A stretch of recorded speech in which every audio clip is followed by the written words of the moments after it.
Namaste. I'm going to talk about Muslim yoga.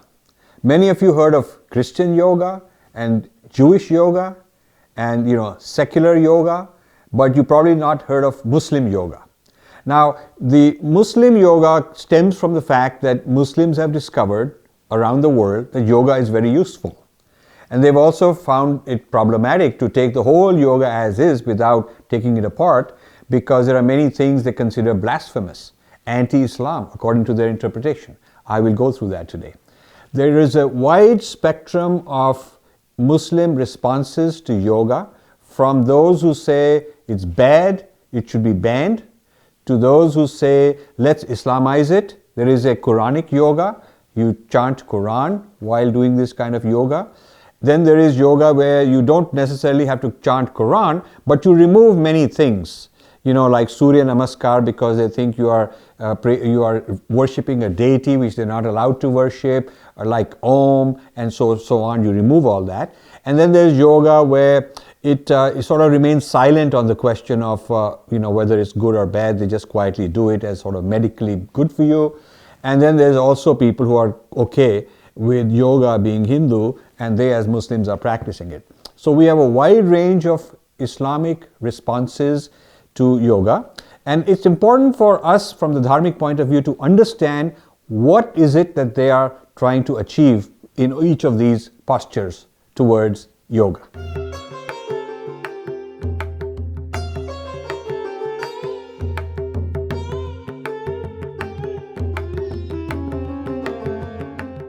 Since my audience is primarily people with a dharmic background, my purpose is to educate them so you know what to look for, what questions to ask, because there's more going on in the Muslim's mind than he's telling you, and you should know what questions to ask to probe deeper. And most of all, my purpose is to wake up our people. This is a non-ignorable issue.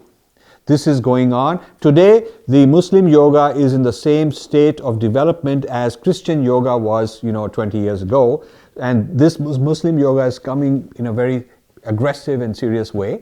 And so we have to wake up, take note of it, and get involved in whatever way we want to. In this episode, I'll show you several videos from different Muslims saying different things about yoga and give you my response. The first clip is from Zakir Naik. Let's watch the clip and then I'll give you my comments. Good evening, Dr. Zakir Naik. My name is Kamalanathan. I'm a student.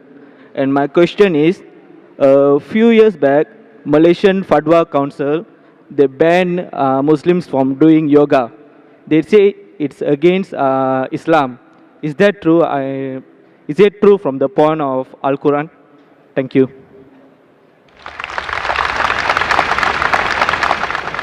Brother asked the question that some council in Malaysia banned Muslims from doing yoga because it's against Islam. Brother asking that is it against the Quran? Brother, yoga is a form of exercise which is derived from various places, including the Vedas. And in yoga you may say things, for example, I'm aware of something, I'm not an expert in yoga, but I'm aware that in yoga you may have to say certain things like Om and narrate and chant certain things. All these things may lead to shirk. It may lead to shirk. That means you're calling somebody else as the creator besides Allah subhanahu wa ta'ala. In Islam, as I mentioned in my talk, according to Surah Nisa chapter 4 verse 48 and Surah Nisa chapter 4 verse 116, Allah will forgive any sin, but the sin of shirk He'll never forgive. Shirk is associating partners with God. So if you associate anyone else with God, call anyone else God besides the true God Allah, then it is shirk. So these things many a time lead to shirk. So I do agree with the Malaysian Council that they banned Muslims from doing yoga. So Zakir Naik is saying that the use of Om is bad, the use of any references to things that are sacred is bad, and this is the worst kind of offense that a Muslim can do. So he thinks it's shirk, which means it's banned, it's against the wishes of Allah. It's very interesting that Muslims like to translate Allah as God, God in the Abrahamic sense, to show their proximity to Judaism and Christianity, because being the most recent of those three, They feel that therefore they replace, they supersede the other two. So if Allah is equated with God in the Judeo-Christian sense, they think it's actually to the Muslim advantage. But the same Allah cannot be equated to Krishna or Shiva or, God forbid, goddess or any of that stuff, because that is bad for them. So he's very selective. Things in yoga would refer to deities that Islam does not want anything to do with. They are banned and they are false gods. But anything in Christianity or Judaism referring to God, Islam wants to say Allah is actually the same thing. So there's a contradiction there, and we'll notice it more and more as we go. In this clip, you will see Arabs teaching Hinduism as part of so-called multiculturalism, pluralism in a school in England. Just watch the tone and the way they talk about Hinduism. But there are some people in the world who decide not to use the intellect. They are happy worshipping idols, choose to worship such ridiculous things, a cow. Now, how can anyone worship a cow? And funny enough, they drink the piss of a cow. He says it's not the first time he's given this speech.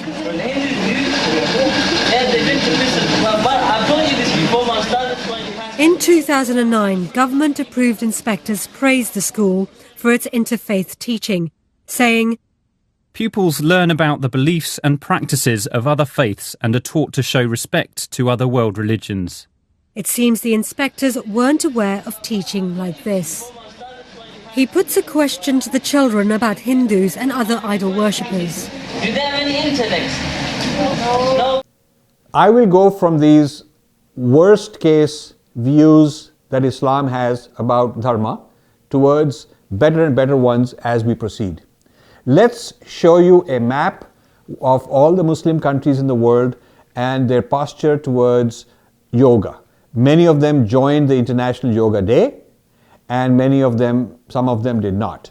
But while you're looking at this map, I just want you to notice that it looks like most Muslim countries have accepted yoga, but as the show proceeds, you will notice that they've accepted it in a distorted way. They've accepted yoga minus certain very critical sacred elements of yoga because they want to not have any kind of a doubt about the supremacy of Islam. According to Islam, the only thing you can respect as sacred is Allah.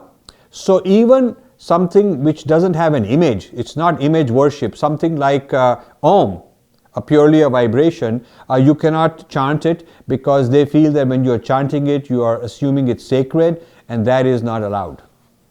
The All India Muslim Personal Law Board made a ruling, which is on this slide, saying that Surya Namaskar is anti-Islam and should be banned because we cannot even ask for guidance or help from anyone other than Allah. Not only we're not allowed to worship the sun as a deity, but we cannot even ask for guidance from anyone other than Allah.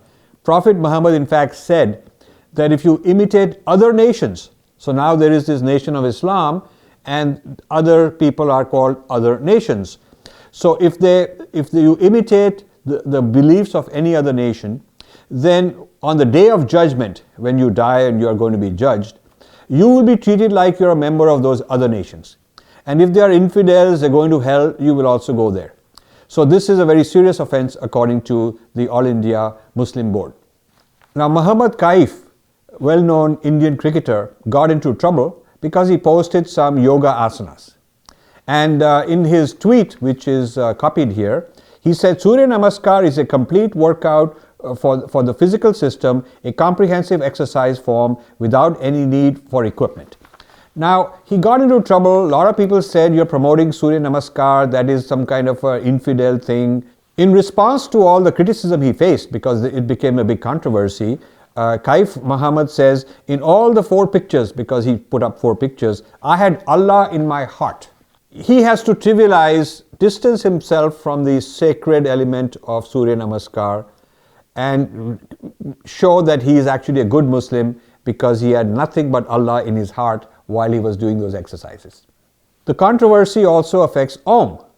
So they say Om stands for Brahman, both personal and impersonal, but no person, prophet, nobody is worthy of worship except Allah.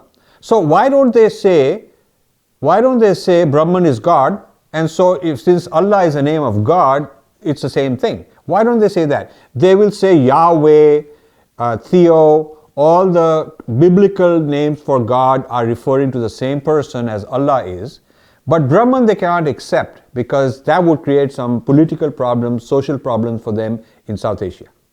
As a result of these controversies, the government of India decided, incorrectly in my opinion, that there will be no Surya Namaskar on this Yoga Day. This is the first time when International Yoga Day was celebrated. And of course there was a backlash.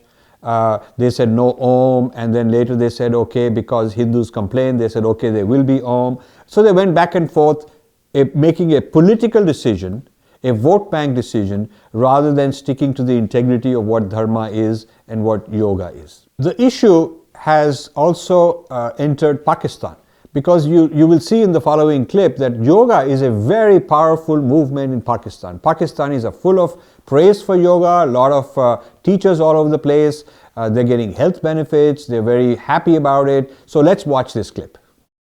7, 1, 2, 3, 4, 5, 6, 7. Okay ji, right leg को उठा के जरा आपने right घुटने पे, right thigh पे रखें. ये जो कमर दर्द, लेग्स में दर्द, ये दर्दें आपने क्यों पाल के रखी हुई हैं? निकालें इनको बॉडी से. कपड़ा उस वक्त तक साफ नहीं होता जब तक उसको घिसा ना जाए, जब तक उसको वॉशिंग मशीन ना डाला जाए, पटका ना जाए. कुछ उस पर काम करना पड़ता है. इसको मूव करेंगे. 1, 2, 3, 4, 5, 6, 7, 8, 9, 10. 10 more. 1, 2, 3, 4, 5, 6, 7, 8, 9, 10. And now hold your right knee with your both hands. And up. अब hold your left big toe. फिर एक बार सांस लेते हुए लेफ्ट हैंड बैक. अच्छी तरह गर्दन भी घुमाएं पीछे और जरा पीछे. और वापस आए नीचे. अभी तक आपने अल्लाह क्या कहता है, तुम 1 कदम मेरी तरफ चलो, 10 कदम मैं चलूंगा. ये मेरा दोस्तों तजर्बा है. जिस दिन से इन एक्सरसाइजेस को अडॉप्ट किया, यकीन जानो मेरी जिंदगी में एक भी गोली नहीं रहेगी. But in the next clip, which is also in Pakistan, you'll notice controversy. Now, in this clip, they are beginning to get very defensive of Islam. They want this yoga, but they don't want certain things that they feel are brought in and mixed up with Hinduism. They're getting very uneasy about it. Just watch. से आपने दोनों हाथों को ऊपर उठाना है, सांस लेते हुए दोनों हाथ ऊपर सामने रखिए. इसमें डॉक्टर हजरात बैठे हैं, इसमें और टीचर हजरात बैठे हुए हैं, इसमें बहुत बड़े बड़े बिजनेसमैन बैठे हुए हैं, बैरिया के सबसे बड़े बिजनेसमैन बैठे हुए हैं. इनकी लाइफ बदल गई है. तो कोई भी प्रॉब्लम हो, चाहे सर्वाइकल पेन हो, चाहे कोई डेस्क जॉब करने वाला बंदा है या आम लाइफ गुजारने वाला बंदा है, किसी भी प्रॉब्लम के अंदर हो, वो आए. मैं योगा को योगा के तौर पे करा रहा हूँ. मैं इसको एज ए रिचुअल नहीं करवा रहा. हिंदुस्तान में भी अगर आप जाएंगे, वहाँ पर भी जो योगीज हैं वो ज़्यादा रिचुअल्स को फॉलो करते हैं और योगा को मज़हब से अलग रहना चाहिए. साधक यहाँ भी पद्मासन की मुद्रा में बैठते हैं, लेकिन ओम ध्वनि नहीं करते. शमशाद हैदर का कहना है कि योगा को किसी मज़हब की पाबंदी की ज़रूरत नहीं है. सूर्य नमस्कार एक एक्सरसाइज का नाम है और उससे हिंदुइज़्म का या हिंदी मज़हब का कोई ताल्लुक नहीं. पाकिस्तान के भीतर योग की राह इतनी आसान नहीं थी. धार्मिक कट्टरपंथियों की राय थी कि योग हिंदू धर्म की एक कला है जिसमें वैदिक मंत्रोच्चार के साथ सूर्य, धरती और तमाम देवी देवताओं की पूजा की जाती है. इसीलिए पाकिस्तान ने योग के लिए अपने दरवाजे लंबे समय तक बंद रखे और योग केंद्रों पर हमले भी हुए. 10 मार्च 2014 को इस्लामाबाद के आर्ट ऑफ लिविंग योग केंद्र को हथियारबंद लोगों ने आग के हवाले कर दिया. ये केंद्र योग गुरु श्री श्री रविशंकर का था. रविशंकर तालिबान को आंतरिक शांति सिखाने का प्रस्ताव भी दे चुके हैं. So they consider sacredness as a ritual. So it's some kind of an arbitrary thing that has been added in by yoga teachers in India, which is undesirable. So in other words, they're taking control and they get to decide what's desirable, what's not desirable. They get to pass judgment on Hindu yoga teachers. And according to them, this business of Om is arbitrary. It's being brought in to turn it into religion. It was never meant to be religion. Surya Namaskar, he says, is just the name of an exercise. He calls it Surya Namaskar. It's just the name of an exercise. It really has nothing to do with Surya as a deity. And finally, we saw there is also violence in Pakistan against some of these yoga camps like the one from Sri Sri Ravi Shankar. In the next clip concerning yoga in Pakistan, the assertiveness of Pakistanis concerning yoga is much more intense. Please watch. सूर्य नमस्कार की इन मुद्राओं का फायदा तो सीधे सेहत पर होता है, लेकिन सूर्य नमस्कार और सेहत के बीच में धर्म की दीवार खड़ी की जाती रही है। बीजेपी का पहले से ही एक एजेंडा रहा है हिंदू राष्ट्र। उस एजेंडा के थ्रू कभी ये बोलते हैं गीता पढ़ाना कंपलसरी कर देंगे स्कूल्स के अंदर, अब बोलते हैं कि योगा को कंपलसरी कर देंगे स्कूल्स के अंदर, योगा के साथ साथ सूर्य नमस्कार आता है उसको भी कंपलसरी कर देंगे। मुस्लिम समुदाय इस बात का टोटल खंडन करता है, क्योंकि हमारे को इस्लाम में सिखाया गया है कि हम सजदा करेंगे सिर्फ अल्लाह के सामने, और ये सूर्य नमस्कार करना हमारे रिलीजन में नहीं है। पाकिस्तान इस्लाम की बुनियाद पर बना देश है। जाहिर है कि पाकिस्तान में सूर्य नमस्कार की मुद्राएं देखकर हैरानी होती है, लेकिन पाकिस्तानी योग गुरुओं की राय एकदम अलग है। उनका मानना है कि अष्टांग योग देने वाले पतंजलि का नाता पाकिस्तान से है। योग मुल्तान की धरती की उपज है। योगा को किसी मजहब का हिस्सा नहीं बनाया और योगा किसी मजहब का हिस्सा है भी नहीं है। अगर कोई ये क्लेम करता है कि yoga is from the this religion और दैट रिलीजन, ये बिल्कुल रॉन्ग बात है। योगा इस खित्ते के जो भी माइंड एक्सपर्ट थे, जो बॉडी के एक्सपर्ट थे हजारों साल पहले, जिसमें महर्षि पतंजलि, वो मुल्तान से उसका ताल्लुक था। मैं तो ये कहूँगा कि the origin of yoga is this land, ये पाकिस्तान है। You saw that they are accusing the Hindu yoga link as something of a BJP conspiracy. I mean, completely denying the fact that BJP, long before, hundreds of years, thousands of years before BJP, these spiritual links have been there. I mean, this is undeniable. If you watch the History of Yoga wonderful DVD, you will see very ancient links in temples, in scriptures, and all sorts of things between the dharma and yoga. So it's not some kind of a BJP conspiracy like this person makes it out to be. And it's very clear and explicit that Islam will revolt against this. The Muslim peoples are being asked to revolt against this link between dharma and yoga. And in the final part of this video clip you just saw, the yoga teacher in Pakistan says actually Patanjali was from Multan, which is now in Pakistan, so yoga had its origins in Pakistan. And so what they are looking at is an ancient period of time during which what is now Pakistan didn't exist. It was actually part of Bharat. Yes, it had its origins there, but it was not an Islamic country. It was thousands of years before Islam even started. So while it had its origins in Multan, Multan was a dharmic place, Multan was part of Bharat, and therefore this whole movement was Bharatiya culture, Bharatiya Sanskriti, and yoga is a Hindu thing. So now that they've taken over that territory, Muslim invaders from the Middle East came and took over that territory 70 years ago, made it independent. So now they are saying, therefore, really, since Patanjali came from that region, so they have their claim on it. This is a very convoluted and distorted and kind of a stupid logic. In the next clip, you will see there is something called Quranic yoga. These are people in India, I'm showing, but there are such groups all over. They are practicing yoga just to make sure that they are complying with Quran and with Islam. They're going to be chanting and listening to Quranic verses while doing their asanas. Please watch. Muslim women in India's western Vadodara city have come up with a special type of yoga combined with the recitation of verses from the Islamic holy book Quran.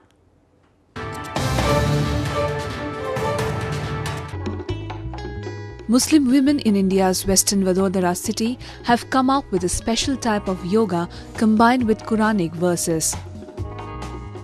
The group from Tadbir Foundation, who has started the yoga classes for Muslim women and for chanting, has combined the practice with Quranic verses and names of Allah or God. The move by the non-government organization aims to counter the critics of the ancient practice in Islam and wants to encourage more people to take up the practice. ऐसा नहीं है कि हमने योगासना के जो basic aspects है वो हमने चेंज कर दिए हैं, बट स्पाइस हमने ये ऐड किया है कि जो भी चैंटिंग पर्पस है उसमें हमने कुरान की आयत है किसी में, या तो फिर ग्लोरियस नेम्स ऑफ अल्लाह है, जो 99 ग्लोरियस नेम्स ऑफ अल्लाह है वो हमने यहाँ पे ऐड किया हुआ है. Yoga is one of India's most successful cultural exports which have been promoted worldwide. It is a group of physical, mental and spiritual practices or disciplines. Scores of Muslim women came to attend the classes every day in order to practice yoga and meditate. The class focuses on the common health issues faced by women. Now I'll go to an important teacher, an innovative Muslim in Canada who is launching a new kind of a yoga to bring a kind of modernized, westernized yoga for Muslim women in Canada. In the first clip, she responds to an interview by another Muslim to make sure she's okay doing this yoga and teaching this yoga, so there won't be any kind of accusation against her. And she does this by saying that she has a fatwa, a decree from Muslim authorities in Canada authorizing her to teach this yoga provided she removes any of these infidel components from it. Just watch.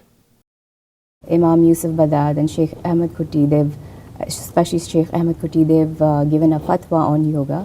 And if you separate the religious aspect and you just keep the spirituality and you take it as an exercise form, then there's no such way that yoga is haram or it's impermissible. Like in many parts of the world, yoga is practiced as a religious ritual. But here in North America, we have moved away from that idea. And because I learned yoga here and I became a teacher here, so I keep uncomfortable aspects of yoga, that is, aspects that are uncomfortable to monotheistic faith-based groups. Note her use of language. The other is ritual. We, the North Americans, she's not isolating herself as a Muslim, but we, the North Americans, don't practice ritual as part of yoga.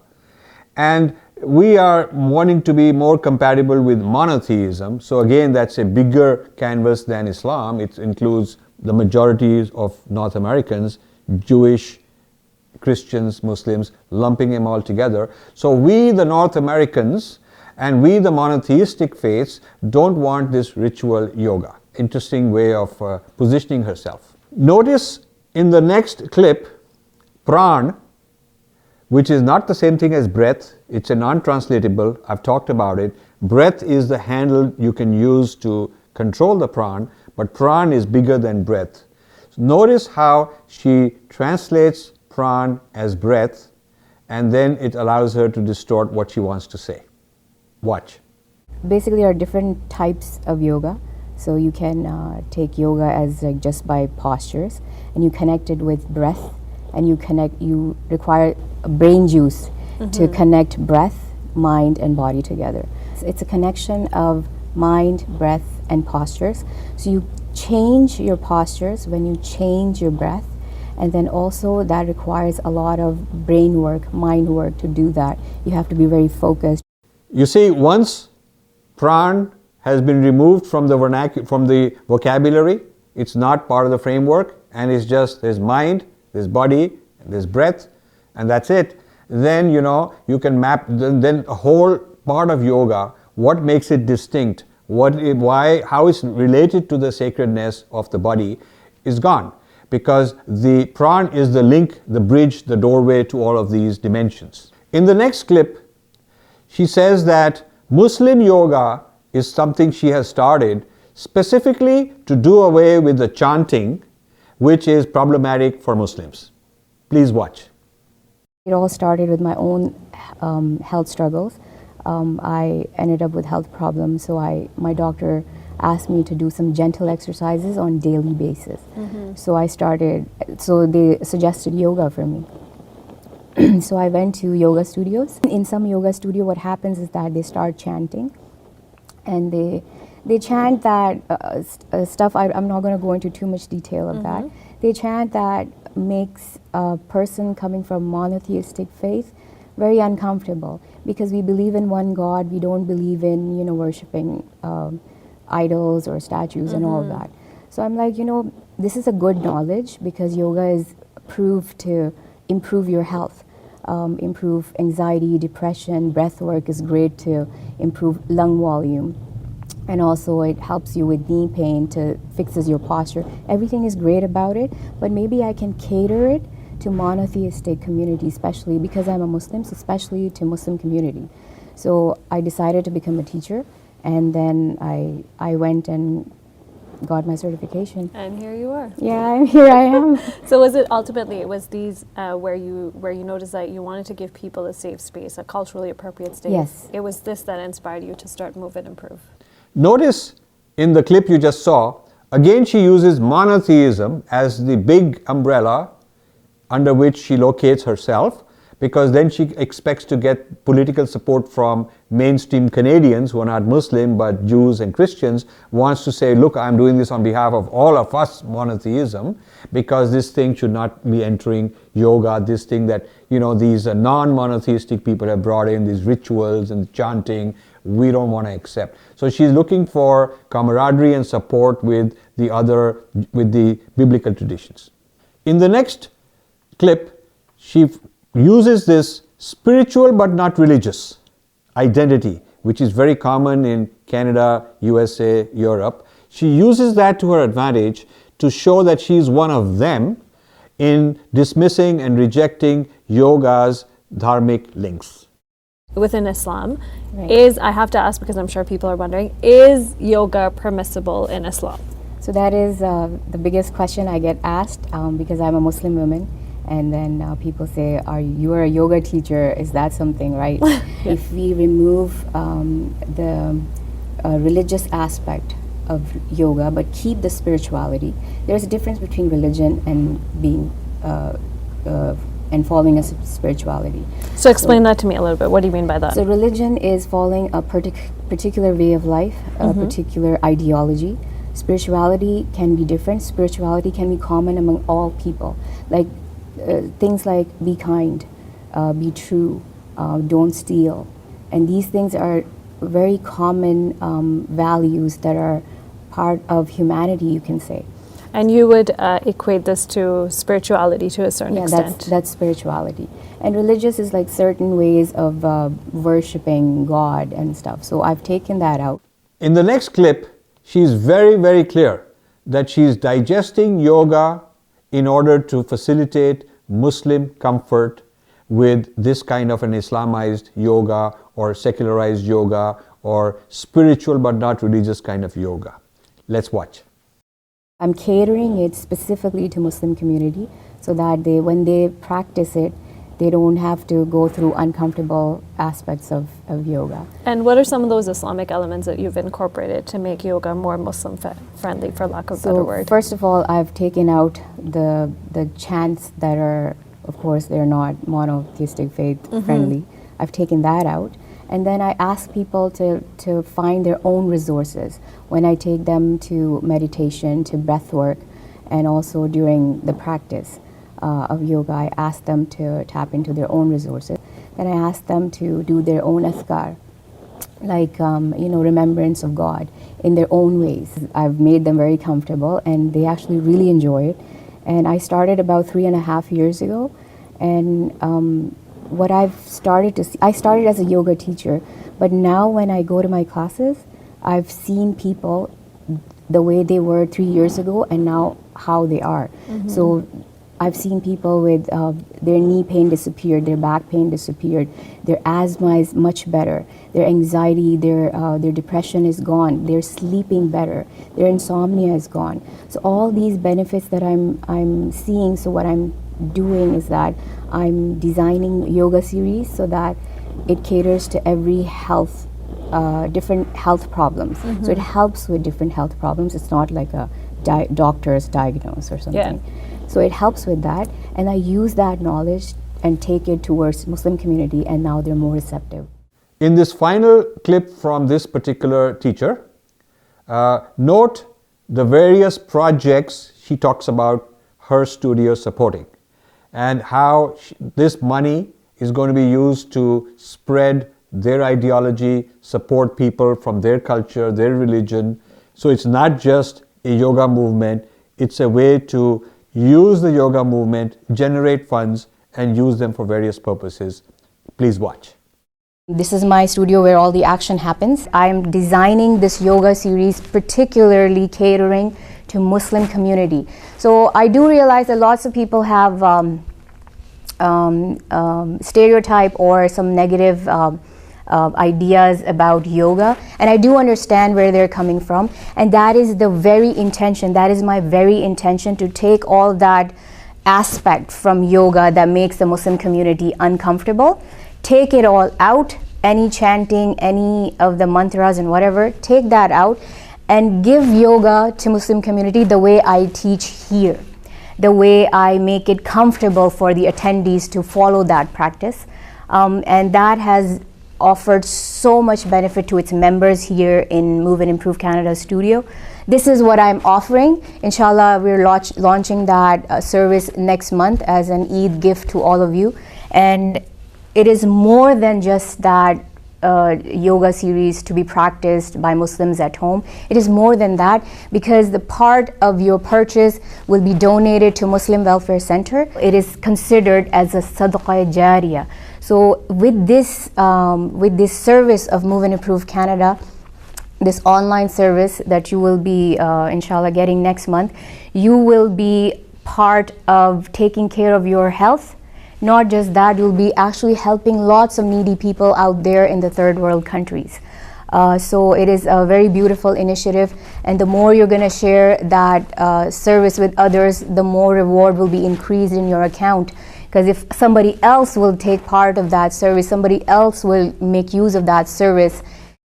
Now I want to discuss another yoga teacher, this time in the US. This lady is called Yogi Fari in the US, and she started her own movement where she is making Muslim women even more and more comfortable with yoga and sort of explaining her way out of these controversies and contradictions between Islam and Dharma traditions. Yogi Fari's quote, "Who says when you meditate you can't call out Allah?" So you see, the meditation we are taught is all about silence. It's all about either silence or a certain prescribed mantra which has a vibration with certain predictable, certain documented and established effects. We haven't tested out what happens with Allah as the vibration. We don't know what thoughts and ideas Allah will conjure up in your mind when you start chanting Allah, Allah. So it's certainly untested, and I as a person wanting to be loyal to the yoga tradition wouldn't recommend that you just tell people they can chant Allah. Here she says, I quote, "If you look at the Muslim prayer, the actual routine is very similar to yogic poses. It has the mountain pose, hero's pose, forward bend, child's pose, and a hand mudra." So now she's beginning to say that whatever you're learning in yoga, those kind of asanas and mudras, you can also find them in Islam. So why not just do the Islamic version? And in this quote she says, "Zakat or alms giving is no different from seva." And here we go even further. She says, "There is a principle of karma in Islam.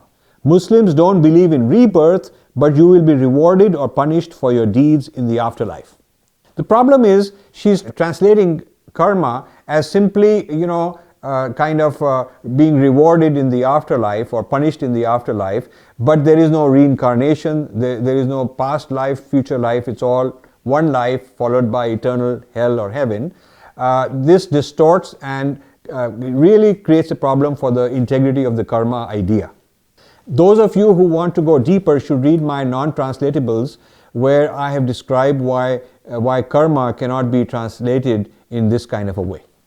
Finally, she says, "Yoga has brought me closer to Allah than ever before. Yoga taught me to trust my instincts and listen to my heart. I find a natural flow and balance in living as a Muslim yogi."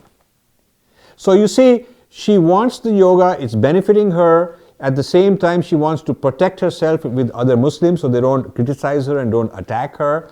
I think she's a lot more accommodating of dharma than the previous person, the lady in Canada, was. But at the same time, she is sort of apologetic for anything in yoga that could possibly be linked with blasphemy or infidels. Now, there's a large-scale movement among young Muslims, especially women, wanting to digest yoga into Islam. And this is sort of what they are saying. They're saying yoga is not a religion, but merely a set of techniques that can be incorporated into any religion. So yoga's relationship with Hinduism is no closer than its relationship with Islam or any other religion. And just like the Hindus have appropriated yoga, they've hijacked yoga and made it into Hinduism because of this BJP or somebody else like that. So Muslims have a right to decouple it from Hinduism and recouple it back into Islam. This is what they're saying. And they are quoting Eliade. Eliade was a very famous University of Chicago professor. He came from Central Europe before. He was born and raised there. He was a huge successor, a huge Indologist, knew Sanskrit. He was a predecessor of Wendy Doniger. In fact, Wendy Doniger occupies a chair named after Eliade. So Eliade wrote so much about Hinduism and yoga and all that from a very insider dharmic point of view for the first part of his career. Then he made a U-turn, distanced himself and started criticizing it. And they're quoting part of his work where he said that yoga has pre-Hindu origin and can be traced back to prehistoric shamanism. So one way to appropriate something, to digest something, is to deny the culture that owns it, that the culture of its source, the proper history, and to say that, you know, this thing sort of was everywhere. Since it was everywhere, it doesn't have any particular home. That's the argument they're using. In this slide, I'm showing you the mapping commonly used to digest yoga. On the left side are the terms, Sanskrit terms we use, and on the right side are the Arabic equivalents. This is a very common trend nowadays. People saying that, you know, yoga is also Arabic because we have Arabic words that have a similar meaning. I'll go through some of them and show you that these words and many other words that are being digested are really not the same. In this slide, there are 4 examples from articles written by Muslim yoga teachers in which they are claiming that in each of the 4 cases, the left side in red is the Arabic equivalent of the right side in yellow. So they are taking examples of yogic terms, yogic postures, and namaste as a mudra, and they're saying that these things have Arabic equivalents, and so they're facilitating the digestion of yoga into Arabic and Islamic terminology.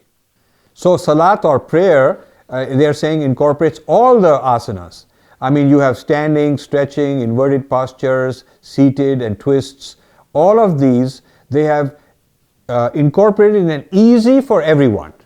You see, according to them, the Islam has simplified the yoga to make it egalitarian. So it's not elitist, it's not for Brahmins only, it's meant for all the people of the world, whereas the yoga in India was, you know, a few privileged people were taught. So they are actually claiming that their form of prayer and the postures in that prayer are better than the yoga as we teach in India, because this form of yoga is simpler and it's for everybody.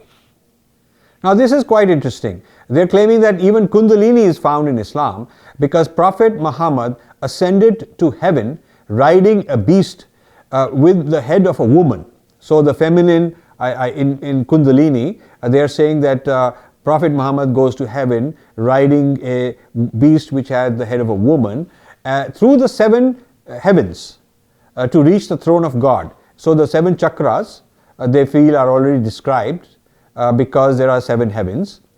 So this is the sort of trick, looking for any shred of evidence, any shred of similarity in their texts to claim that actually it's the same thing. Muslims are also saying that Vedanta is the same thing as divine oneness explained by Sufis. I have discussed in many of my talks that the oneness experienced by Sufis is not the same thing as Advait as taught in Vedanta. to, in a nutshell, and you can look for more details elsewhere, I have spoken, but in a nutshell, the oneness is not ontological. It is not actual oneness. It is not really so. It's just an impression, just a feeling, just an experience that Allah allows you to have sometimes. But don't fool yourself into thinking that you actually are one while you are feeling oneness for a while. Because I've taken on Sufis in a debate and said, how do you reconcile your claim of oneness with the blasphemy clause that says anybody who says he's one with Allah is committing blasphemy? After a lot of avoiding on their part, after dancing around, when I'm able to pin them down, what they have to say is that the oneness is not really there, but you get the experience as though you have oneness. It's sort of like for a day, I'm a bank teller, but for a day they let me sit on the chair of the CEO of the bank, so I can get the feeling of what it must be like to be the bank president. That doesn't mean I'm actually the bank president. I don't have his powers. I cannot give someone a promotion or give myself a bonus. I don't have the actual authority of the bank president, but I sit on his chair and feel like that just because he's generous and he gave me that gift of having that temporary experience. So this oneness claimed by Sufis is an experiential, it is more epistemological, it is not ontological, whereas in Vedanta the oneness is the real state of reality. That is the actual reality of the individual Atman and the relationship with Brahman. Now, a claim is made that because pran has an Arabic word which means breath, and actually pran does not mean breath, but since they can say, well, and our own gurus are very foolish, they keep translating as breath work and so on. So they've given this opportunity, they've opened the door so that people can claim that pran is breath, and breath also has a word in Arabic, therefore all of pranayama is included. Now this is very strange. I don't think any language would be there without a word for breath, because breath is something we all experience. It's nothing very unusual, and so every language would have a word for breath. And so therefore if you translate pran as breath, every language would have all of pranayama. This is kind of a ridiculous statement, but it's the fault of our own gurus who've translated pran rather than leaving it as a non-translatable. Had our gurus said, pranayama is based on pran, I'll explain to you what it is, but do not try to translate, because here is why it is not the same thing as breath, we would have preserved the integrity of pranayama and not let it get digested so easily. And the Prophet also taught that ghee is beneficial. So he's got ghee also. And they're saying that Quran has, in this particular verse they're quoting, it also talks about ginger. That ginger is a spice they use in paradise. When they do their cooking in paradise, so ginger is also used there. And Quran explains the spiritual qualities of tulsi. You see? So tulsi is also recommended in the Quran. So in the Quran. So more and more of our terms not only getting digested and translated into English. I've talked about the problem of how non-translatables get translated and distorted, but the same thing in parallel is happening with Arabic also. And here they ask the question, did these ancient teachings travel from India to Arabia? And the answer they give is no. There is no need to assume such a horizontal transfer. The sacred truths are revealed vertically from heaven to all people. So there is no transfer from one place to another, they just came directly from heaven. All the prophets of Allah have brought and reaffirmed these everywhere. You see, it's very strange. When Arabs claim that they transmitted something to Europe, like mathematics, which actually they did not, they took Indian mathematics and transmitted it. But that aside, when they claim that they transmitted something, some knowledge or some technique or whatever to Europe, one could also say, well, they didn't, because God gave it to everybody. So God gave it to them and God gave it to the Europeans also. We could use the same argument to deny them any claim of anything original that they've ever done. In fact, if you use this logic, you could say, I know E equals mc squared because God told me the same way as he told Einstein. This is kind of a ridiculous manipulation and distortion that our people ought to know about.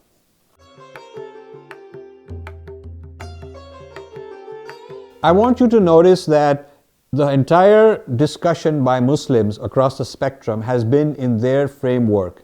So we are the other. We are the outsider. They are the insiders to their tradition, their framework, their vocabulary, ideology, and so they are trying to fit us in. Some things fit, some things don't fit, and so on. What I want to do is exactly the opposite. I want our people to take control of the discourse through our lens. So let's examine the whole thing that I just explained to you through our lens. What is happening is, first of all, they have mistranslated words, like whether it is deity into some kind of a false god, whether it is dharma being mapped as religion, whether it is prana being mapped as breath, and so on. So by mapping everything into their familiar terms, then they can subject all our knowledge to their rules, So the problem, the way to respond is to question the very framework in which they're operating. This requires courage. This requires teachers on our side who have the integrity and the courage and who've done enough Purva Paksha to be able to say, none of this makes sense because you have taken apart the context, and you cannot take yoga and dharma and these things out of context, put it into some kind of Arabic and Islamic context and manipulate it and select this and reject that and so on. You got to take the whole system with its integrity, with its context, and we are the ones who can tell you what the context is. That is the reason I've done this episode. I'm not against Islam. By the way, I want Muslims to practice yoga. I really, really want them to practice yoga. But I want them to defer judgment, not bring in their Islam right away. Just put their Islam aside and let them experience whatever it comes. Don't block it. Don't say we won't do this, we won't do that, this is not allowed, this is blasphemy. Just experience yoga as we intend it to be, as yoga has always intended to be. So once they've experienced the genuine, honest yoga for long enough, they will decide for themselves. Their inner being will transfer, will evolve, will get transformed. So once they experience the transformation that yoga brings about, they'll be better qualified to make an individual judgment, not some imam or some mufti or some authority somewhere making that judgment for them. That will set them free. That will make the Muslims a freer people, a more intelligent people, a healthier people, more respectful of others. That kind of a use of yoga I would really like to see in the Islamic community, and I hope our teachers have the courage to introduce yoga in that manner for Muslims to benefit worldwide. Namaste.